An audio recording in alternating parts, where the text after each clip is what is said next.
Hello everyone, स्वागत है आपका आज के इस क्लास में।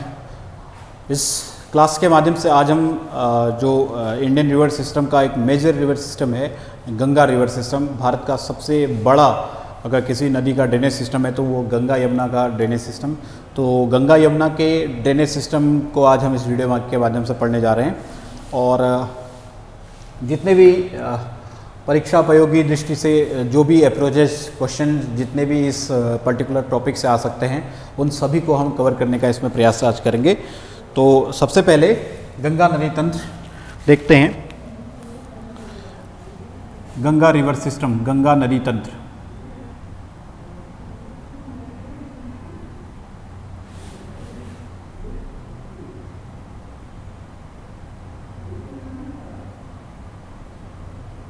तो रिवर सिस्टम जैसे कि बताया था कि मुख्य नदी और उसकी अन्य सहायक नदियों के संपूर्ण जाल को ही हम एक रिवर सिस्टम या नदी तंत्र के नाम से जानते हैं। गंगा नदी तंत्र के बारे में सबसे पहले पढ़ने से पहले हम देखते हैं कि गंगा का उद्गम किस किस रूप से और कहाँ पर होता है। देखिए, गोमुख में जो गंगा नदी है, गंगोत्री हिमनद से, गोमुख से जब वो भागीरथी के रूप में निकलती है तो माना जाता है कि गंगा का उद्गम जो है वो भागीरथी की जो गोमुख से होता है, अर्थात भागीरथी नदी के रूप में गोमुख जो स्थान है उस पर्टिकुलर स्थान से गंगा नदी इस धरती पर निकलती हुई या उद्गमित होती हुई हमको दिखती है। लेकिन गंगा जो नाम है वो देवप्रयाग में भागीरथी का जब अलकनंदा के साथ संगम होता है तो वहाँ से गंगा नाम इसको मिलता है। अर्थात अगर हम बात करें तो भागीरथी और अलकनंदा की संयुक्त धाराओं के देवप्रयाग में मिलने से गंगा नाम इसको मिल रहा है। तो एक वो स्थान होगा जहाँ से भागीरथी निकल रही होगी, भागीरथी नदी निकल रही होगी, और एक वो स्थान होगा जहाँ से अलकनंदा नदी निकल रही होगी। तो हम देखते हैं यहाँ पर गंगा नदी तंत्र में सबसे पहले यहाँ पर एक सतोपंथ ताल है या सतोपंथ ग्लेशियर है। यहाँ से आपकी अलकनंदा नदी निकल रही है और यहाँ पर गंगोत्री हिमनद है, और गंगोत्री हिमनद से यहाँ पर से इस गंगोत्री हिमनद से ही निकल रही है आपकी भागीरथी नदी। और सतोपंथ ताल से या सतोपंथ ग्लेशियर से यहाँ पर से ये अलकनंदा नदी और ये भागीरथी नदी। तो भागीरथी और अलकनंदा नदी जब देवप्रयाग में आती हैं तो देवप्रयाग में यहाँ पर से ये गंगा नाम से बहती आगे बढ़ती है और हरिद्वार के पास से यह हरिद्वार में पहली बार ये मैदानी भागों में प्रवेश करती है। ठीक है, तो हरिद्वार में ये मैदानी भागों में आपको प्रवेश करती हुई दिखती है और यहाँ से फिर यूपी, बिहार, झारखंड, वेस्ट बंगाल होते हुए ये बांग्लादेश में एंटर कर जाती है। तो सबसे पहले अगर हम बात करें अलकनंदा नदी, तो ये सतोपंथ ग्लेशियर है। ये सतोपंथ ग्लेशियर के समय भी सतोपंथ ताल से हमारी ये अलकनंदा जो नदी है उसका उद्गम होता है। ठीक है, तो सतोपंथ नामक स्थान से और यहाँ से अलकनंदा निकलती है और इसी अलकनंदा में सबसे पहले एक नदी धौली गंगा आती है, उसी के नीचे से एक नदी आती है आपकी नंदाकिनी। ठीक है, फिर एक नदी आती है इसकी पिंडारी, और यहाँ से ऊपर अगर हम बात करें जो चौराबाड़ी ग्लेशियर है, चौराबाड़ी ग्लेशियर से एक नदी आती है इसमें मंदाकिनी, और उसके बाद यहाँ से गंगोत्री हिमनद से ये नदी आ रही है इसमें भागीरथी।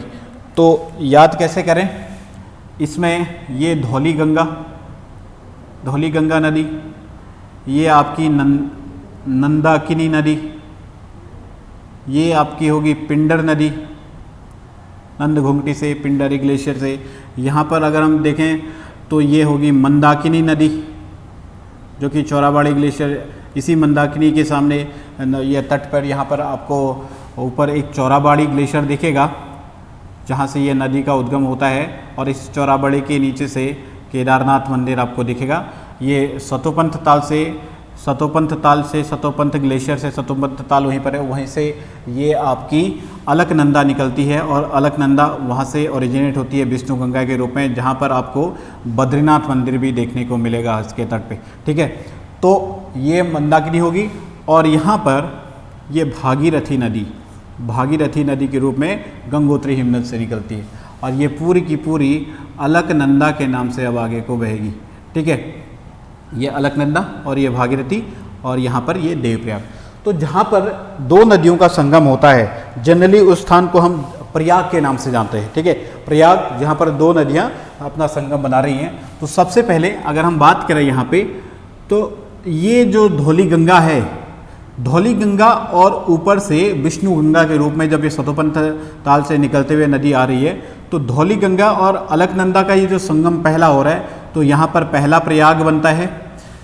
पंच प्रयाग इस नदी पर, गंगा नदी पर हम देखने को मिलते हैं। तो पहला प्रयाग धौली गंगा और अलकनंदा पे, दूसरा नंदाकिनी और अलकनंदा पे यहाँ पे, तीसरा पिंडर और अलकनंदा पे, चौथा मंदाकिनी और अलकनंदा पे इधर, है ना, और पांचवा प्रयाग आपका भागीरथी और अलकनंदा पे, यहाँ पे पांचवा प्रयाग।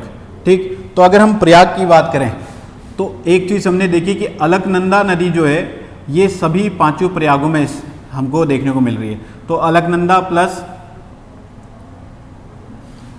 प्लस धौली गंगा, अगर हम बात करें अलकनंदा प्लस धौली गंगा की, बात करते हैं अलकनंदा प्लस नंदाकिनी की, है ना, दूसरा प्रयाग अलकनंदा प्लस पिंडर नदी, अलकनंदा प्लस मंदाकिनी नदी और अलकनंदा प्लस भागीरथी नदी। तो इनसे मिलकर हमारे ये पंच प्रयाग यहाँ पर हम बनते हैं, इनको हम पंच प्रयाग के नाम से जानते हैं। अलकनंदा और धौली गंगा के प्रयाग को हम बोलते हैं विष्णु प्रयाग। क्या बोलते हैं? विष्णु प्रयाग। नेक्स्ट, अलकनंदा प्लस नंदाकिनी के संगम को नंद प्रयाग के नाम से जाना जाता है। अलकनंदा प्लस पिंडर के संगम को हम कर्ण प्रयाग के नाम से जानते हैं। अलकनंदा और मंदाकिनी के संगम को हम रुद्र प्रयाग के नाम से जानते हैं। और अलकनंदा तथा भागीरथी के संगम को आपको सभी पता है, ये देव प्रयाग के नाम से जानते हैं। और यहीं से देव प्रयाग नामक इसी स्थान से जो भागीरथी और अलकनंदा की संयुक्त धारा को, भागीरथी और अलकनंदा की इसी संयुक्त धारा को देवप्रयाग से गंगा के नाम से जाना जाता है, जो हरिद्वार से मैदानी भागों में प्रवेश करती है। और देवप्रयाग से हरिद्वार के आखिरी बिंदु तक या रानीपुर हरिद्वार वाले क्षेत्र से लगभग, ये उत्तराखंड में अगर गंगा की कुल लंबाई अगर बात की जाए तो गंगा नाम से ये नदी उत्तराखंड में 96 किलोमीटर क्या करती है, अपना 96 किलोमीटर की दूरी तय करती है गंगा के नाम से। ठीक है, अब इसी जगह पर एक हम देखते हैं बंदरपूछ ग्लेशियर, बंदरपूछ ग्लेशियर। ठीक है, बंदरपूछ ग्लेशियर या हिमनद, इसी बंदरपूछ ग्लेशियर या यमुनोत्री हिमनद कहीं पर आपको मिलेगा, यमुनोत्री हिमनद। ठीक है, इसी यमुनोत्री हिमनद से यहाँ पर यमुना नदी का भी उद्गम होता है और यमुना नदी इस तरीके से आती हुई, ठीक है, गंगा पर यहाँ पर प्रयागराज में अपना संगम बना लेती है। फिर यमुना की भी कुछ सहायक नदियाँ हैं, जैसे चंबल, इसकी सबसे बड़ी सहायक नदी जिसका नाम है आपका चंबल। और उसके बाद यहाँ पर से आपको ये बेतवा नदी मिलेगी, ये आपको यहाँ पर केन नदी मिलेगी। ठीक है, इधर से आपको अगर देखो, ठीक है, ये केन, ये चंबल हो गया, बेतवा हो गया, केन हो गया, और ये आपको फिर प्रयागराज में इधर यमुना नदी, ये यमुना नदी में मिलेंगे और फिर यमुना नदी प्रयागराज में गंगा नदी में मिल जाएगी। तो इस तरीके से हम गंगा नदी का ये ड्रेनेज सिस्टम हम देखते हैं कि किस तरीके से गंगा नदी। अब कुछ इस गंगा नदी के तंत्र को पूरा पढ़ने से पहले गंगा नदी के बारे में अगर एक दो चीज़ें हम देखें तो गंगा नदी अपना सेल्फ क्लीनिंग रिवर के नाम से ये जानी जाती है। सेल्फ क्लीनिंग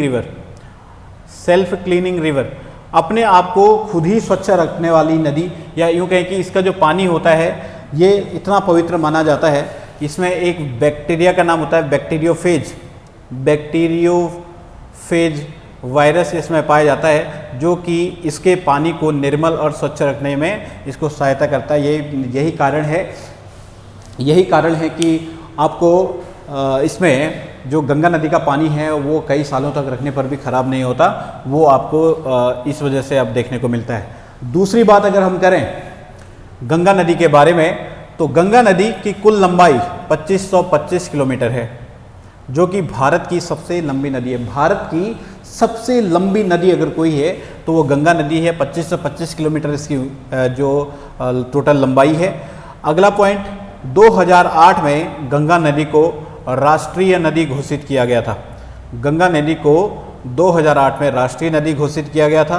2014 में इसमें नमामि गंगे मिशन, इसमें 2014 में गंगा की स्वच्छता निर्मलता को बनाए रखने के लिए 2014 में इसको प्रारंभ किया गया था।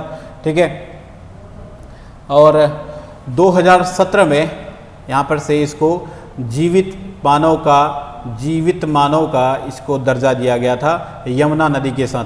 तो गंगा और यमुना दोनों को उत्तराखंड हाईकोर्ट के द्वारा 2017 में जीवित मानव की संज्ञा गंगा नदी को दी गई थी। ठीक है, अर्थात विश्व में सबसे पहले बार किसी नदी को जीवित मानव की तरह संज्ञा देने का काम न्यूजीलैंड ने किया था, जबकि अगर भारत में बात करें तो गंगा नदी को और यमुना नदी को संयुक्त रूप से उत्तराखंड हाईकोर्ट ने 2017 में जीवित मानव की संज्ञा इनको दी थी। अर्थात इस पर कोई भी व्यक्ति गंगा की निर्मलता को धूमिल करने का प्रयास करता है तो उस पर सज़ा उसको एक जीवित मानव के तरह ऊपर जो आपको धाराएं लगाई जाती हैं तो वही धाराएं इस पर भी लग सकती हैं। अगली बात अगर हम करें तो गंगा नदी भारत के कुल 5 राज्यों से होकर जाती है। वो 5 राज्य कौन कौन से? सबसे पहले यूके, फिर यूपी, फिर बिहार, ठीक है, फिर झारखंड, फिर वेस्ट बंगाल। तो ये 5 राज्यों के नाम आप याद रखिएगा, यूके, यूपी, बिहार, झारखंड और वेस्ट बंगाल। इन 5 राज्यों से गंगा नदी भारत में होते हुए जाती है। गंगा को या यूँ कह के जो गंगा नदी है, गंगा नदी को जब ओरिजिनली इसका उद्गम हो रहा है तो वो भागीरथी के रूप में हो रहा है। ठीक है, भागीरथी के रूप में, फिर देवप्रयाग में ये मिलके फिर गंगा नदी बन रही है। और गंगा नदी के नाम से ये बहते बहते वेस्ट बंगाल में फरक्का नामक बैराज से जब एक नदी इसकी यहाँ पर से इसकी वितरिका नदी हुगली अलग हिस्से हो जाती है तो आगे को फिर से ये भागीरथी के नाम से जानी जाती है, तथा जैसे ही बांग्लादेश में प्रवेश करेगी तो ये पद्मा नाम से जानी जाएगी और वहाँ पर जमुना नदी में संगम होने के बाद ये आगे मेघना के नाम से जानी जाती है। तो गंगा नदी के नाम अगर हम देखें तो भागीरथी इनिशियली, फिर गंगा नाम से, फिर भागीरथी फरक्का बैराज से यहाँ पर बांग्लादेश के बॉर्डर तक, फिर बांग्लादेश में प्रवेश करने के बाद ये पद्मा नाम से, और इधर से जब इसमें मेघना नदी मिल जाएगी तो फिर संयुक्त धारा इनके मेघना के नाम से जानी जाती है। तो इस तरीके से आपको भागीरथी, गंगा, फिर भागीरथी, फिर पद्मा, फिर मेघना, ये आपको देखने को मिलता है। मतलब जब सुंदरवन में ये डेल्टा बनाती हैं या जब बंगाल की खाड़ी में गिरती हैं तो बंगाल की खाड़ी में मेघना के नाम से ये गिरती है। ठीक है, तो ये कुछ फैक्ट आपको गंगा नदी के बारे में याद रखने हैं। अगला कुछ फैक्ट, गंगा नदी जैसे बनारस हो गया है ना, जैसे कानपुर हो गए, कानपुर जैसे पटना, ठीक है, बनारस, कानपुर, पटना, ये सभी नदियाँ, ये प्रयागराज या इलाहाबाद जिसको हम बोलते हैं, हरिद्वार, ये कुछ प्रमुख ऐसे शहर हैं जो गंगा नदी के तट पर बसे हुए हैं। और इनमें से जो गंगा नदी के तट पर बसा हुआ सबसे बड़ा शहर है अगर कोई है तो वो कानपुर आपका यूपी में पड़ता है। तो यूपी में कानपुर गंगा नदी के तट पर बसा हुआ सबसे बड़ा शहर। तो ये गंगा नदी से संबंधित कुछ तथ्य आपको याद रखने हैं। नेक्स्ट, जो भारत का जलीय जीव है वो गैंगेटिक डॉल्फिन, गंगा नदी में पाए जाने वाली जो डॉल्फिन है, गंगा नदी में पाई जाने वाली डॉल्फिन को यहाँ पर गंगा नदी में पाई जाने वाली जो डॉल्फिन है वो भारत का जलीय जीव भी है, क्योंकि डॉल्फिन को माना जाता है ये स्वच्छ पानी में रहती हैं और निर्मल जल में ये रहती हैं जनरली। तो गंगा नदी डॉल्फिन जो है भारत का जलीय जीव, इस तरीके से आप इसको याद कर सकते हैं। ठीक है, तो गंगा नदी के बारे में कुछ ये आपके फैक्ट और इस पर जो पंच प्रयाग हैं ये हमने देखे। अब हम सीधे एक सीरीज से इसको देखते हैं कि कौन से नदी इसमें कहाँ पर से आकर मिलती है। देवप्रयाग तक का आपको ये पता चल गया कि यहाँ पर से कौन कौन सी नदियाँ इस तरीके से इसमें आके मिल रही हैं। ठीक है, ये हिमनद आप याद रखिएगा, गंगोत्री हिमनद, चौराबाड़ी ग्लेशियर ये हिमनद, सतोपंत ग्लेशियर, सतोपंत ताल, उसके बाद यहाँ यमुनोत्री बंदरपूछ हिमनद, यमुनोत्री हिमनद, ये यमुना नदी यहाँ से ओरिजिनेट होके आती है। ठीक है, तो ये आपने याद रखना है। अब हम देखते हैं, अगर बात करें तो जो गंगा नदी है, गंगा नदी जब हरिद्वार से आगे यूपी में प्रवेश करती है तो यूपी में प्रवेश करने वाली इसके बाएं तट पर मिलने वाली जो सबसे पहले नदी यहाँ पर आती है वो आती है उत्तराखंड में है, दूधातली, जो दूधातली जो आपके पर्वत श्रेणी है तो उससे निकलने वाली जो रामगंगा नदी है, पश्चिमी रामगंगा जिसको बोला जाता है, तो यहाँ पर उत्तराखंड से निकलने वाली ये रामगंगा नदी आती है और कन्नौज के सामने इस पर आके ये मिल जाती है। अर्थात कन्नौज पर आकर मिलने वाली ये रामगंगा नदी इस पर गंगा नदी की बाएं तट पर मिलने वाली पहली सहायक नदी होगी जो यूपी में है। ठीक है, यूपी में बाएं तट पर मिलने वाली सबसे पहली नदी अगर कोई होगी तो वो रामगंगा नदी होगी। फिर रामगंगा नदी के बाद इस पर जो रामगंगा आएगी, इस रामगंगा नदी में थोड़ा सा इसको यहाँ पर देखें तो ये प्रयागराज फिर इलाहाबाद जिसको पहले बोलते थे, यहाँ पर एक त्रिवेणी संगम बनाती है। और प्रयागराज पर त्रिवेणी संगम किस किस का? यमुना नदी का और गंगा नदी का और एक विलुप्त नदी यहाँ पर सरस्वती रिवर। तो इन तीनों का बोला जाता था कि यहाँ पर ये प्रयागराज पे प्रयाग संगम बनाती है। फिर इससे आगे अगर हम देखें तो यहाँ पर से एक और नदी यहाँ पर देखने को मिलेगी आपको, और वो आपके यूपी में पीलीभीत जिले से एक फुलहर नामक झील है। उस फुलहर नामक झील से आपको निकलती हुई दिखेगी गोमती नदी। ठीक है, तो गोमती नदी यूपी में इस फुलहर नामक झील से पीलीभीत में फुलहर नामक झील से आपको गोमती नदी निकलती हुई दिखेगी, जो कि गाजीपुर पर आके मिलती है। यूपी में गाजीपुर नामक स्थान पर इस गंगा नदी में मिल जाती है। और गोमती नदी के बारे में एक तथ्य आपको बता दें, जो गोमती नदी है, गोमती नदी एकमात्र सहायक नदी होगी गंगा की जो किसी पहाड़ी क्षेत्र से नहीं निकलती है। अर्थात किसी पहाड़ी क्षेत्र या किसी पहाड़ी ग्लेशियर या जो हिमनद है उनसे नहीं निकलने वाली एकमात्र सहायक नदी अगर कोई है तो वो है गोमती। अर्थात ये मैदानी भाग से ही ओरिजिनेट होती है और मैदान में ही आके गंगा नदी में मिल जाती है। अगली नदी जो इसमें आती है वो आएगी आपकी काली नदी और कर्णाली नदी की संयुक्त धारा। ठीक है, तो जो काली नदी और कर्णाली नदी है, काली नदी को आगे जब टनकपुर के आसपास देखते हैं हम तो ये शारदा नदी के नाम से जानी जाती है, और कर्णाली रिवर यहाँ पर ये घाघरा के नाम से यहाँ पर ये जानी जाती है।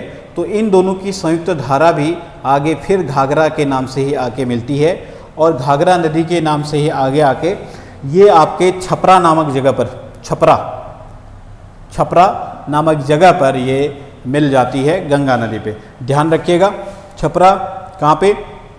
छपरा आपकी पड़ेगी कहाँ? बिहार में। तो कन्नौज, प्रयागराज, गाजीपुर ये तीन संगम जो हैं वो यूपी में पड़ेंगे और छपरा आपका ये बिहार पे पड़ेगा। इसके बाद छपरा से आगे जैसे हम चलते हैं तो यहाँ पर एक नदी आपको मिलती है गंडक नदी, और ये गंडक नदी बिहार में सोनपुर नामक स्थान पर ये आके मिलती है। तो बिहार में सोनपुर नामक स्थान पर आकर मिलने वाली गंगा पर एक और सहायक नदी है गंडक। ध्यान रखिएगा, सब के सब आपकी बाईं ओर से मिलने वाले नदियाँ हैं। फिर गंडक के बाद यहाँ पर आपको कोसी नदी, ये कोसी नदी आपको मिलेगी। कोसी नदी ये भी देखो, काली नदी का जो उद्गम है वो आपके काला पानी जो उत्तराखंड वाले क्षेत्र है वहाँ पर से माना जाता है। बाकी Karnali river, Gandak river, Kosi river, ये तीनों नदियाँ वो नदियाँ हैं जो आपकी नेपाल से ओरिजिनेट हो रही हैं। कोसी भी सप्तकोसी के रूप में अपनी 7 धाराओं के रूप में नेपाल में उद्गम होता है, जिसकी जो सबसे प्रमुख धारा है अरुण, जैसे अन्य भी धाराएं हैं दूध कोसी, भोटिया, इस तरीके से कुछ 7 इसकी जो प्रमुख धाराएं हैं उन धाराओं से मिलकर फिर ये आगे कोसी के नाम से जानी जाती है। और यहाँ पर जो ये सप्तकोसी है, इन सप्तकोसी में जो अरुण है, इस अरुण को बोला जाता है इन 7 धाराओं में से क्या? सबसे मुख्य धारा। ठीक है, और ये जो अरुण है नेपाल में एक जगह पड़ती है गोसाईथान, तो उस गोसाईथान से इसका उद्गम होता है। तो ये कोसी नदी बिहार में आके सोनपुर से आगे इसके कुर्सेला नामक स्थान पर कुर्सेला नामक स्थान पर ये आकर मिल जाती है, किसमें? गंगा नदी में। और कोसी को आप जानते हैं कि ये नदी अपने तटबंधों को तोड़ने के लिए फेमस है, और जब यह तटबंधों को तोड़ते हुए आती है तो बिहार वाले इस जगह पर ये वहाँ पर बाढ़ इत्यादि की घटनाएं इसके द्वारा होती हैं, तो बिहार का शोक के नाम से भी इसको जाना जाता है। फिर एक आखिरी रिवर जो इसकी बाएं तट से मिलती है, दार्जिलिंग की पहाड़ियों से निकलने वाली एक नदी है महानंदा, और ये महानंदा नदी इस दार्जिलिंग की पहाड़ी से निकलती है और जब ये निकलते हुए आगे बढ़ती है तो बंगाल में ये इसका जो उद्गम है या जिसका संगम है, इस संगम पे यहाँ पर आपको देखने को मिलता है फरक्का बैराज। ठीक है, यहाँ पर फरक्का बैराज। अब इस फरक्का बैराज से आगे जाते हुए जब ये नदी गंगा नदी आगे जाती है तो इसकी एक वितरिका इससे अलग हो जाती है, इसको बोला जाता है हुगली। और हुगली नदी में ही आप जानते हैं कि हुगली नदी के तट पर ही जो भारत का कलकत्ता शहर है वो स्थित है। और बंगाल में एक रिवर इस हुगली नदी में आके मिलती है, छोटा नागपुर के पठारी क्षेत्र से आते हुए, जिसको बोला जाता है दामोदर नदी। और दामोदर रिवर ये वही रिवर है जिसमें भारत की पहली नदी घाटी परियोजना 1948 में स्टार्ट की गई थी। विश्व की पहली नदी घाटी परियोजना की बात करें तो वो टेनेसी रिवर यूएसए में स्टार्ट हुई थी, तो इसलिए इस दामोदर नदी की तुलना यूएसए की टेनेसी रिवर से भी की जाती है। और चूंकि ये एक कोयला या जो कोयले के निक्षेप वाले या कोयले के प्रचुर भंडार वाले क्षेत्रों से होते हुए बहते हुए आती है, तो अपने साथ कोयले के निक्षेपों को भी ये साथ साथ ले आती है। जिस प्रकार से जर्मनी में रूर प्रदेश जो है वहाँ का, उस क्षेत्र में राइन नदी बहते हुए जाती है, तो राइन रिवर वहाँ पर कोल रिवर के नाम से जानी जाती है। उसी प्रकार इंडिया की कोल रिवर अगर कोई बोले तो दामोदर रिवर। तो टेनेसी नदी और जो राइन रिवर है, इन दोनों की तुलना दामोदर से अलग अलग रीजन से कैसे की जाती है वो मैंने आपको बताया। तो दामोदर नदी बंगाल का शोक इसको जो बोला जाता है, कोसी नदी बिहार का शोक। अब जैसे ही आगे जाएगी तो यहाँ से आगे को जो गंगा की ये धारा है, इसको फिर से हम भागीरथी के नाम से पुकारते हैं। और जैसे ही ये नदी भागीरथी के नाम से आगे जाती है तो फिर बांग्लादेश में आके ये पद्मा, यहाँ पर से अगर बांग्लादेश का बॉर्डर शुरू, तो ये पद्मा नाम से यहाँ पर बांग्लादेश में प्रवेश करती है। और इसी पद्मा में आके जो ब्रह्मपुत्र जो नदी है वहाँ पर जमुना नाम से बांग्लादेश में प्रवेश करती है। तो पद्मा और जमुना का संगम, उसके पश्चात थोड़ा सा आगे जाकर इसमें ये मेघना नाम से एक नदी आती है और इनकी संयुक्त धारा को उसके बाद मेघना नाम से ही जाना जाता है, जो कि बंगाल की खाड़ी में गिरती समय यहाँ पर सुंदरबन का डेल्टा बनाती है। सुंदरबन का डेल्टा तो विश्व का सबसे बड़ा डेल्टा अगर कहीं पर बात करूं तो सुंदरबन का डेल्टा ही आपको देखने को मिलता है। तो ये इस तरीके से पूरा का पूरा गंगा नदी का एक रिवर सिस्टम है कि यहाँ पर किस तरीके से जो चौराबाड़ी ग्लेशियर, सतोपनताल, गंगोत्री, हिमनद, यमुनोत्री, ये सब पहाड़ियों से निकलते हुए जो लघु हिमालयी पहाड़ियाँ हैं, इन पहाड़ियों से निकलते हुए ये नदी आगे बहती हैं और इनमें ये नदियाँ जुड़ते जाती हैं। तो इम्पोर्टेंट आपने एक ये रखना है गोमती रिवर के बारे में आपने फैक्ट ये याद रखना है कि ये वो नदी है जो एकमात्र नदी है जो मैदानी भागों से गंगा की निकलती है, सहायक नदी है एकमात्र जो मैदानी भाग से निकलती है। और कभी कभी आपसे डायरेक्ट पूछ सकता है कि गंगा की बाईं तट से मिलने वाली जो नदियां हैं उनका क्रम बताइए। तो याद रखिएगा, रामगंगा, गोमती, घाघरा, गंडक, कोसी और महानंदा। सबसे आखिरी नदी जो बाएं ओर से मिलती है महानंदा, और सबसे पहली नदी मैदानी भागों में जो बाईं ओर से मिलती है वो है रामगंगा। अगर पूरी गंगा नदी में सबसे लंबी सहायक नदी की बात करूं तो सबसे लंबी सहायक नदी ये आपकी है यमुना। ठीक है, गंगा की सबसे लंबी सहायक नदी यमुना, और यमुना नदी की सबसे लंबी सहायक नदी अगर मैं बोलूं तो चंबल, जो कि ये इटावा नामक जगह पर यहाँ पर ये इससे यमुना नदी में मिल जाती है। और इस तरीके से फिर यमुना नदी प्रयागराज में इससे संगम बनाते हुए आगे गाजीपुर, छपरा, सोनपुर, कुर्सेला और फरक्का, इन स्थानों पर से होते हुए फिर आगे ये वेस्ट बंगाल में बहती है भागीरथी के नाम से कुछ इसकी धारा। और जैसे ही बंगाल में प्रवेश करते तो पद्मा, उसके बाद इनकी संयुक्त धारा जमुना के साथ मिलकर के मेघना के नाम से जानी जाती है। तो ये हमारा पूरा का पूरा गैंगेटिक रिवर सिस्टम और गंगा नदी से जुड़े हुए कुछ तथ्य वो मैंने ऑलरेडी आपको पहले बताए।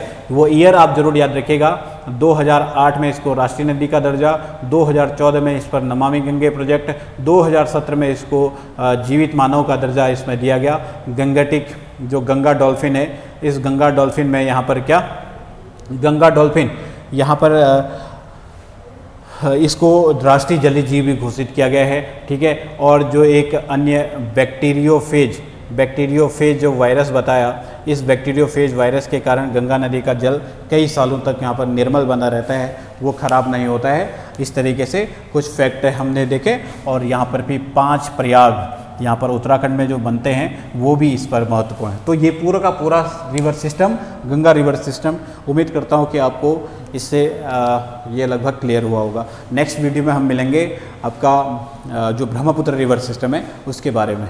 तब तक के लिए पढ़ते रहिए। Thank you.